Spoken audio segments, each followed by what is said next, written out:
not going to be able to get into playoffs now. They are 3 games back with 2 games remaining, so there's no tiebreaker situation. There's nothing available for them with FlyQuest sitting at 14 wins, CLG at 11.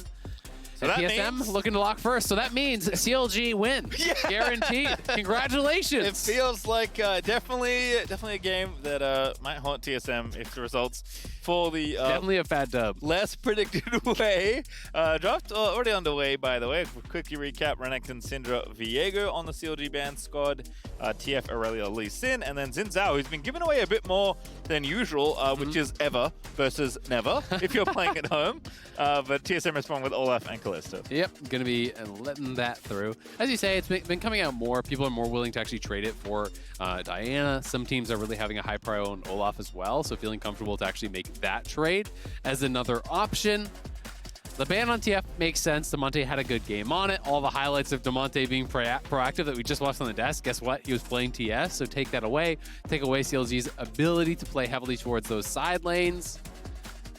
Rumble would be interesting. Haven't seen it actually in a while, but not going to get it. Thresh plus Aphelios, one of those primo bot lanes right now. It gives them scaling. It gives them late game. You kind of have this powerful early game jungler. You have gank assist with that Thresh. You can move, who can push, who can set up your jungler.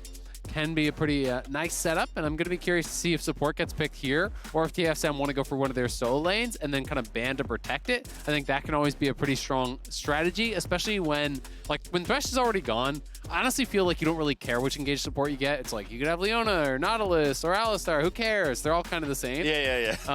So it doesn't really matter to me, and that's why I actually like just delaying support pick here.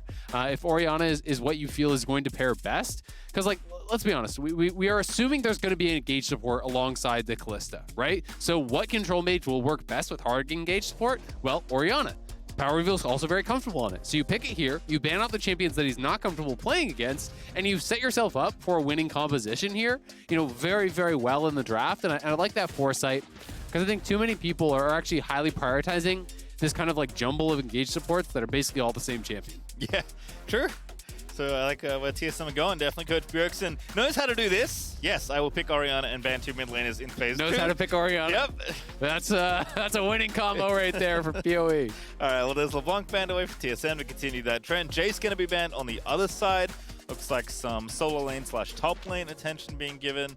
Unless top Aphelios is going to jump his way from Masterminds into the LCS. No, yes, is not. That's not going to happen. That's not. Rise ban, I like that one as well there. Damonte also showing up on that. Champion does have similar shades to what Twisted Fate wants to do in the game as well. So get him out of there. And it basically feels like 4 mid lane bans. Yes, Aurelia can be flex top, but realistically, it's basically played mid lane. There are some players that are playing it top, but in competitive, it's been pretty popular mid, especially in the LCS. So a lot of targeting towards Damonte. It's very clear that TSM sees him as the threat, him as that kind of X factor, and I think that is a pretty good ban. Leona will be taken away. Jace will be taken away. Huni has been really good in the side lanes, and with some of the side lane answers like the Rise and the TF banned out, I think they're less comfortable to give that over. Leona, what they consider to be the best pairing remaining with that Kalista, but again, there's Alistar, there's Rakan, there's Nautilus, there's a lot of options here that they can pair up alongside that Kalista and try to play aggressive. And this is one of the best ones for being that kind of shockwave delivery service, right? Slap the ball onto the Rakan. He goes in. He's that extra summoner spell for you. And he's going to put that right on top of Aphelios' head. PowerOfEvil is going to try to press R, and we'll see if they can pull it off. Again, just continuing to draft around the mid laner. It's almost like they're harkening back to their original name, as GP looks to be the pick lined up here for Finn. Do agree on Aurelia top lane. I think it would be a lot better if you can guarantee the enemy jungler has lost their peripherals. But if you cannot do that, definitely gets kind of tricky in the long lane when you pretty much have to push and play aggressive in order to get stuff done. But GP the pick there. We'll see what TSM line up against. If it's CLG, are going to have to finish their draft. And the question will be answered. What does Damonte want to play against Orianna? Lulu. Oh, okay. So it's really not going to be about him. It's like they're banning out all these playmakers, all these side laners. Lulu is a champion that can just be fine in lane, but it's much more about actually facilitating the Aphelios, about buffing up the Xin. The early game is likely going to be about the mid-jungle pairing, buffing up the Xin Zhao, trying to get Broxah into a winning position. The late game, it really just turns into protect WildTurtle at all costs, And they do have a pretty powerful 5v5 here. If you're trying to actually disengage, if we do see TSM going in, hard engaging onto CLG, you drop the GP ulti, you have Xin Zhao in the front with his ult up, you have the wild growth, you have the ability to actually peel back with the lantern, the box to mix things up as well. So it's a lot of stuff for CLG to actually fight through. I will say I'm kind of surprised by the TK. The Tahm Kench does feel like a little bit out of place here to me. Generally speaking, GP farms just fine against Tahm Kench and is going to be pretty happy sitting in that soul lane. If GP tries to brawl with Tahm Kench, you do have the ability to really punish that and try to look for kills. But generally speaking, it's not going to be a dominant matchup, so it just kind of seems like what they believe to be the best frontliner right now. He is going to be able to try to dive into the backline with that little... the burrow, whatever you want to call it, the dive, whatever, into the back line with the Rakan. So we'll have the ability to do that, but is a bit atypical for what we normally see Huni play, and does leave them pretty reliant on the Olaf as well as the Kalista for damage. Because Tahm Kench can put out a lot of damage, but generally against teams that are pushing forward into you rather than teams that are cutting back. And I really do expect CLG to be playing much more kite back, where Tahm Kench can actually struggle to stick on his opponents and really get out a lot of damage. I'm also assuming, and it's an assumption because I haven't tested it yet, that Tahm Kench can retain the ball in the dive. Which could as be long very, as he doesn't go too far, he should. Oh, that's true. There is a tether angel on the ball for everyone playing at home. So that could be fun. Kind of the subterranean ball delivery service. I mean, again, like, not to hawk in the point too much. Look at SwordArt. I think he's going to do a W over the wall and then try to wrap around. Oh, okay, never mind. So what they were actually looking for here, I like this level 1. Nothing happened, but, excuse me, I'll put that down. So they were hoping that they walk through the tri-brush here, and then the player actually retreats here, SwordArt comes over the wall there, and you kill Mr. Buddy who's running right to there. So, like, this is actually a pretty smart level 1. If someone is in that tri-brush, the way they're entering from that right side will likely push you back into SwordArt. Probably they react and flash, but hey, you got a free flash, and what's the real risk here? It's very, very low, so... unless they're 5 stacked in the tri-brush, you're pretty much chilling and nothing happens from it. But anytime I see a pre-planned level 1 that clearly has some foresight, clearly has been kind of thought out, I'm all for it, man. Because just showing a couple of those every once in a while really makes teams have to respect what you are doing.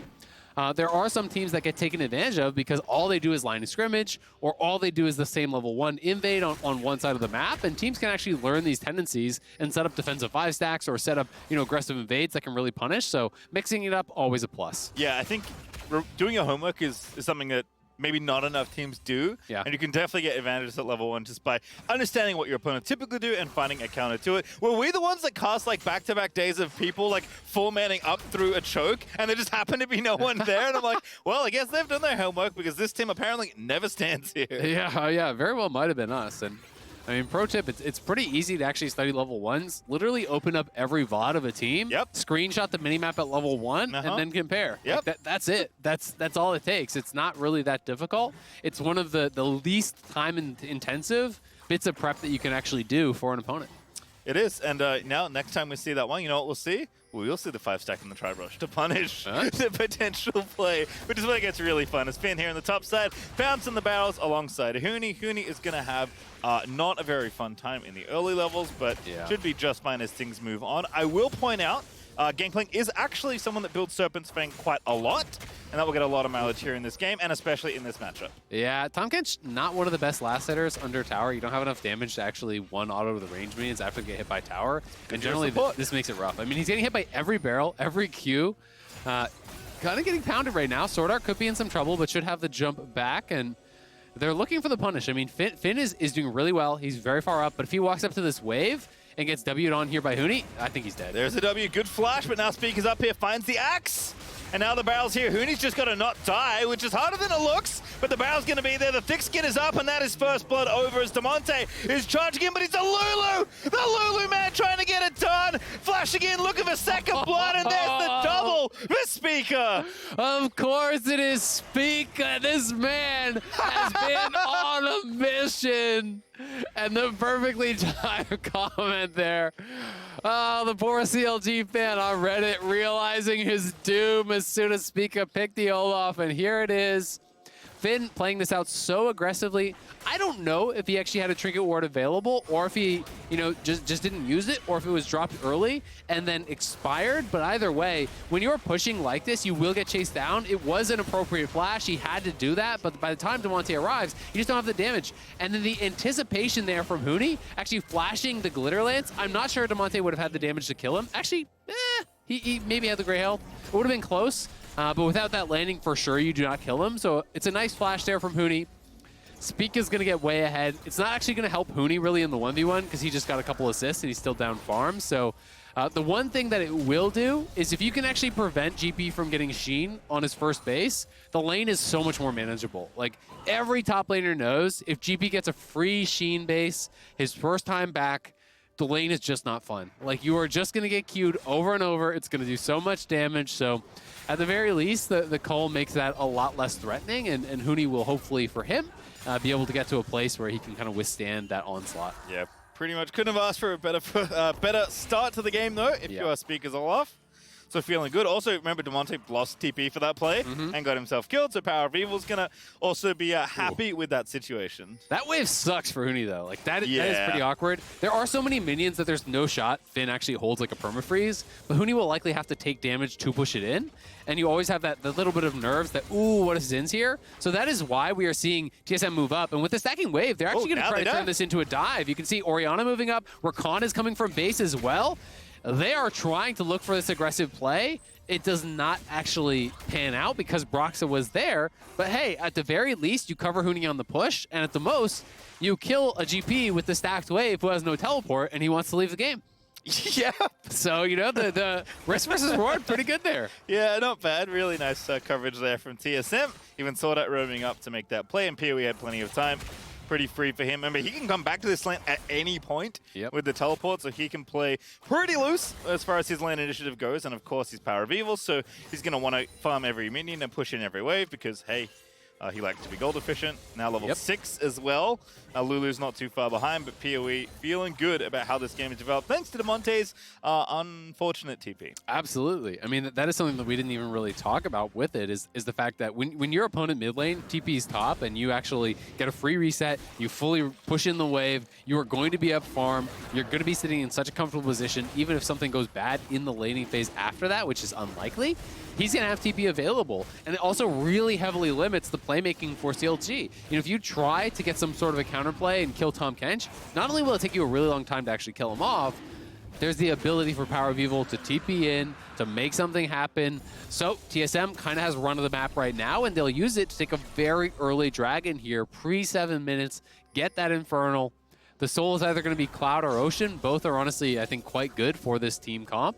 Olaf in particular absolutely loves Cloud Soul. Rakan is very powerful with it as well. As you know, the travel time in your W is reduced by that move speed, so going to be really nice. I think that's the secret reason why Olaf is so good. Because when there's so many Cloud Souls, you're like, oh, it's perfect. This is exactly what I wanted. So it's not about the early game and the dueling power. It's about the late game. It's about the late game Cloud Soul, I see. Huni diving away. He has been a professional face tanker for much of this laning phase. Professional diver? Yeah, but today he's going to dive away from the enemy jungler. Finn, again, like, he's got his Sheen now. He's feeling comfy. SwordArt's going to bounce back away as Lost rips through Smoothie and Turtle with that Q. But otherwise, Turtle and Smoothie actually looking pretty good. They have pretty consistently been a strong duo bot lane, despite CLG's woes throughout this summer. But I will say, recently, Lost and SwordArt have been looking quite a bit better as a 2v2 as well. Yeah, they've been doing better. You know, generally, I feel like Lost almost always is losing on farm, but, you know, he can perform well in the team fights. He's kind of that late game condition. And we've seen a lot of him being, you know, kind of sustainable on his own so that SwordArt can actually move, right? A lot of his Leona games, that I feel is his best champion. It's kind of what he's most known for. He has been very consistent about punishing mid, about moving towards those plays. You know, even on that potential dive top, he was actually moving out of base towards top. Of course, it didn't pan out, but he was looking for the play. And it's going to be more about the team fight for Rakan generally than the laning phase anyway. You know, Rakan is quite a weak laner in general, so when you're going up against Thresh Aphelios, you may be on the back foot, but this is more of what I see as a compositional pick than like a 2v2 pick. Yeah, for sure. Even though Kalista is very good in lane, definitely have to sacrifice a little bit here, given the 2v2 they're presenting with. Spica was starting the WildTurtle, by the way, but he has decided that he will instead help Huni crash the wave and then revisit the objective, with PowerOfEvil also having the push happening. CLG maybe can reverse these waves quick enough to try and contest, but TSM very well set up for this objective. Yeah, I think it's going to be tough. You know, they could look for the 3v3, but I think they're a little bit light on damage at this point. It's just an Iron Spike Whip on Broxah. I don't know that you can deal effectively here with this Kench. Just running interference, that's an easy Herald pickup. And again, Huni, professional tank, just goes ahead, gets in the way, and TSM get the Rift Herald. And with that Kindle Gem, it's probably just Anathema's Chains Rush. She'll probably just link that up with Finn, swap it over to Turtle later on. I do think this is a really good team to actually have that item against, you know, later on in the game. Finn and Broxah do not want to be hitting Tahm Kench in a team fight. It's going to be Aphelios shooting you, so that's very effective. When you're playing side lane, it's very effective as well against Finn. So it makes a lot of sense there as a rush. I'm expecting that to come through. And part of the problem here also, you know, on the CLG side is they're so heavily physical damage. You know, I am expecting Damonte to go a supportive style build, which basically means you have 0 AP, like you're just pure physical. So, you know, that is maybe an argument against Anathemas if you just want to stack armor early to be kind of extra efficient, because when you do go for that early, it doesn't have any defensive stats, it's just health and obviously the link. Oh, actually good catch here onto SwordArt. Perhaps he's going to dash back. That W barely hit Broxah, and that's actually going to let SwordArt escape. Oh, man, that's got to be frustrating for Broxah. I think if he held his charge just a split second longer after the W committed there, he would have at least gotten the flash from SwordArt and then maybe a flash follow to kill. Either way, well played by SwordArt. Spica now going to cover the dive. They know that CLG will look to try to get more. I think this is potentially a tough dive here for CLG, though, with Broxah here. He just doesn't have nearly as much power right now as Spica, who already has the Gore Drinker completed. Yeah, I just think you can't dive at all. Yeah. To Spica, good coverage once again. Gonna make sure Lost doesn't fall under too much pressure. SwordArt did recall, so he's rushing back in. And PowerOfEvil, looking to make it happen. It is Swifty's Lulu, by the way. Not all that good in the 1v1. And there's the shockwave back. Good wild growth. PowerOfEvil's out of mana, so Damonte will live, but he's getting perma pushed in there. And I assume the Swifties mean he wants to leave the lane. Unfortunately, he is stuck under this tower. So the Swifties are interesting. You know, my kind of like defense of them or understanding of why he would go for them is there's a tremendous amount of reliance on slows on the TSM side. You know, when you're looking over at Spica, Axis hitting you, the Tongue Lash from Tahm Kench, the Command Dissonance as well, like the slowdown from Orianna. So there are a lot of slows. It's going to make it actually very difficult to lock you down. If you're having to answer a side lane, very difficult to actually chase you down. And you can move around the map more effectively. There is a trade-off, of course, as you are giving up the potential for something like Lucidity, a little bit more on that supportive side, but I can definitely see the thought process with the early Swifties. Doesn't look so good right now, but that's because he's been trapped in a 1v1 that doesn't feel very fun after TPing top lane. So maybe with the map opening up eventually, feel a bit better. Unfortunately for CLG, the map is opening up in the very wrong direction. That is a very early take on the mid outer tower there for TSM. A Spica committed the Herald for it, and now he's going to swoop in and take this Drake. Yeah, and your job gets so hard as Lulu now when you don't have that tower to actually defend you, because the potential to actually get flanked.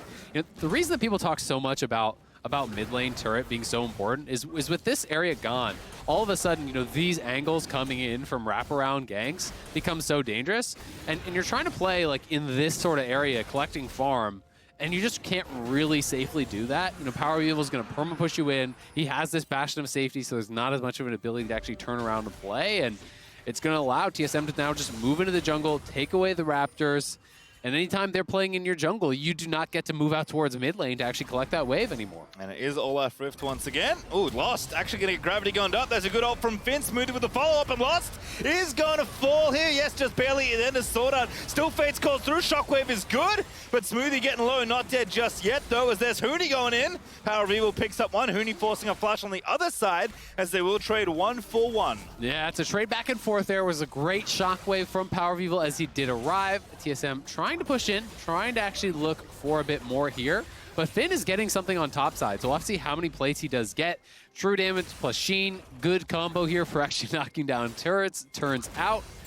And he will get a lot here. It was at actually the Anathema's rush from Huni. He TPs away from the lane, so Finn is going to be massively ahead. It's multiple waves lost. He was already behind, and now 3 tower plates on top. Plus, he got the cross-map assist with his ulti. So Finn's going to be sitting in a really good spot, actually, despite the early death. And we can watch this one more time. The GP ulti just used to try to set this up for the slow. This is warded out the whole time. And as soon as Lost comes down, it was just really the long con here setting up really nicely done. The ulti hit, it was just too late on the flash from Lost. He flashed after the R had hit him, so Aphelios can root, GP ulti is dropped, the hook is guaranteed. They do get the initial kill, but the shockwave really turns things around, and that took so much health off of the CLG members that Turtle is pushed back. All the flashes are forced, and it ends up actually being a pretty costly play for CLG on that side. But cross-map, they got a lot done. Yep, again, Finn going to be printing a bunch of money, which is important given that they have to keep this gold close. It is 2 dragons and 1,000 gold up for TSM. If there was any champion other than a kind of fed-ish Gangplank, or at least a Gangplank that's farming well, that gold number would be very different. Yeah. So Finn helping himself out a lot here, as he does need to kind of bridge the team through this mid-game. Yep, and he's about to finish off his cull as well. So, oh, I think Broxah actually got that. Nicely done. Just going in, getting the lantern out. Once he completes that cull, he's going to get more of a cash out. Should have his mythic here already. Divine Sunderer, he's going to be winning that 1v1 pretty comfortably, and I do expect that Huni has actually, changed who he's leashed to. It's going to be more about the team fighting now, and given that, you kind of expect him to be looking towards Turtle and linking with that Aphelios. All right, well, interesting 1v1 here. Damonte not quite level 11. So PowerOfEvil with the Leandry's finish is feeling real good in the 1v1. Doesn't have any additional shadow just yet. But looks like SwordArt is going to do that job here, as PowerOfEvil probably expects someone to come to his lane. And Damonte is definitely killable here, 2v1. I mean, even on his own, PowerOfEvil is kind of getting the job done. Absolutely. I mean, he's just bullying him relentlessly. He got the tier very early. He's been given the blue buffs, and Broxah looking for a play here. Nice GP ulti. Yeah, nice shockwave as well. PowerOfEvil going to flash out now. SwordArt has to get to safety. Indeed, WE to PowerOfEvil does get him out, and CLG look for the play, but do not get it. Nice attempt. It does force the flash there from PoE, so he's going to have to play a little bit more defensively, but Damonte not really with the health to make any sort of a threatening move here afterwards. And cross map, guess what? GP's being zoned off his tower. The Herald is dropped, so Huni's going to get some gold in his pockets here, try to stay relevant in this matchup. He had been down a good 30 CS, but Finn has actually been effectively zoned off the wave for a while now, so that gap is actually closing pretty effectively here for Huni and TSM, as they're going to grab even a tier 2. So good.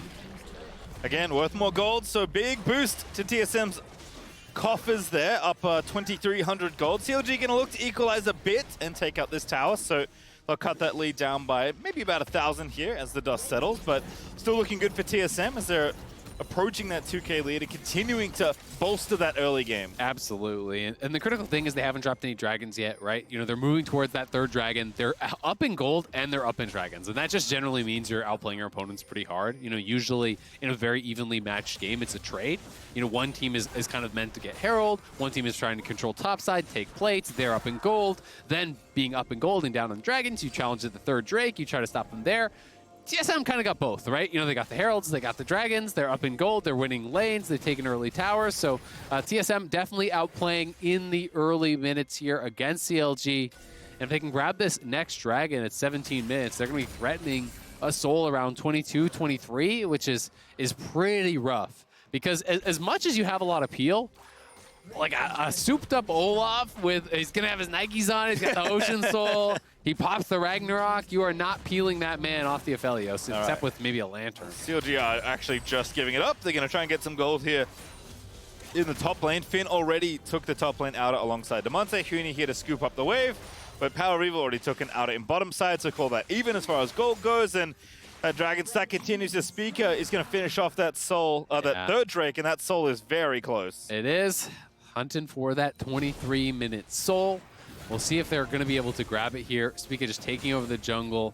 He's very far ahead of Broxah right now. He has 2 kills. He's up 20 farm. He's taken more towers. So very difficult for Broxah to actually really contest him in any sort of these 1v1 situations. We can see Damonte is trying to move to support his jungler. That was the duo he really wanted to play around. But because Spica got so far ahead, because PowerOfEvil has been doing really well in the 1v1, the farm disadvantage mid lane is becoming a pretty big problem. We've been seeing Damonte, constantly moving around the map, constantly trying to support his team, but it has been at the expense of his farm, and honestly, because of PowerOfEvil just kind of straight up outlaning him as well. When you build this more supportive style, your 1v1 is weaker as a result too.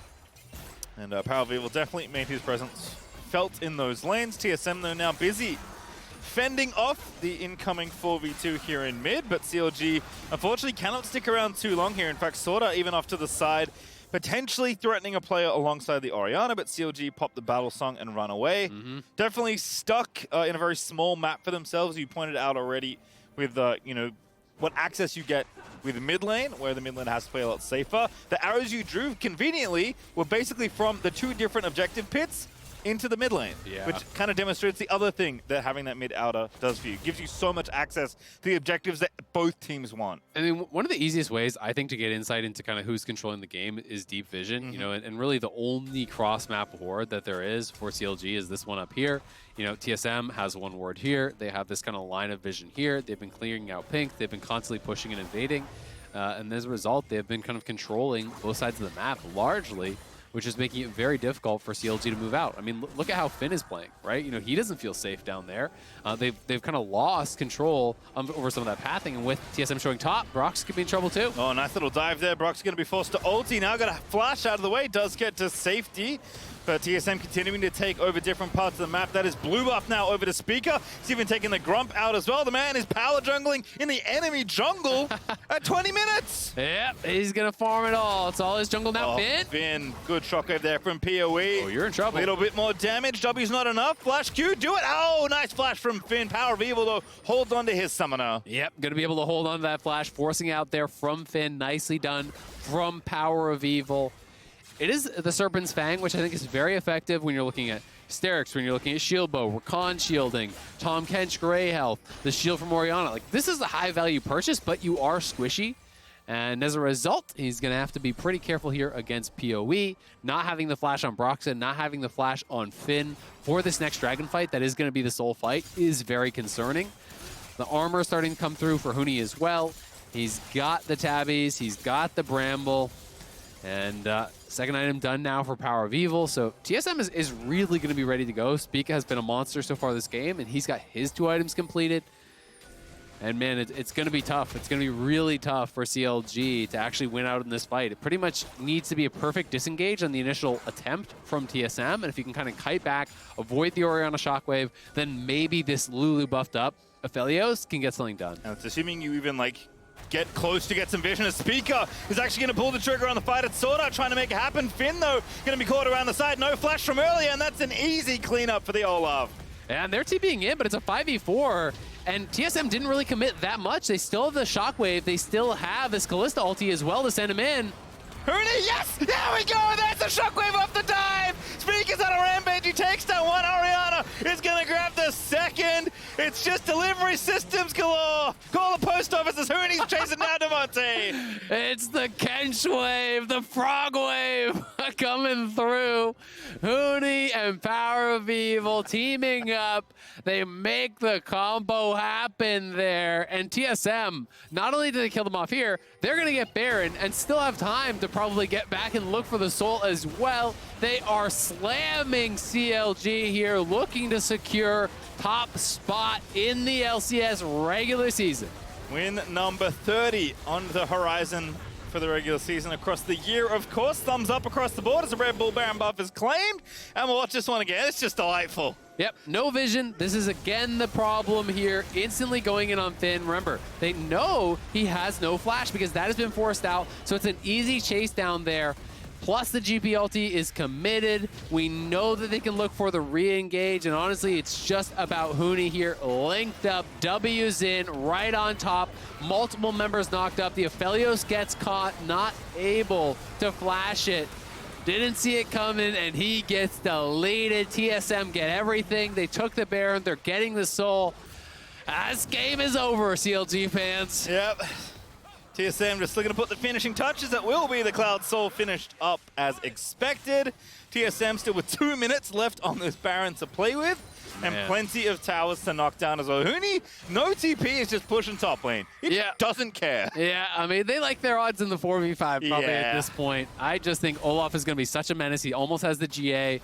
And I'm just waiting for Olaf to actually get sped up by PowerOfEvil, pop the ulti with the Cloud Soul, and run down this Lulu who's without flash. It's going to be so incredibly hard for CLG to actually survive the dive from TSM.